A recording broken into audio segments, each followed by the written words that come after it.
വേണം.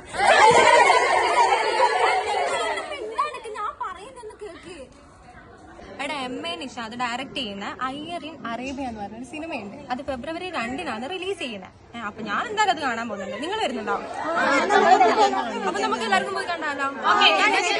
എന്നാ ഞാൻ ഇപ്പൊ തന്നെ ബുക്ക് ചെയ്തേക്കാം. നിങ്ങൾ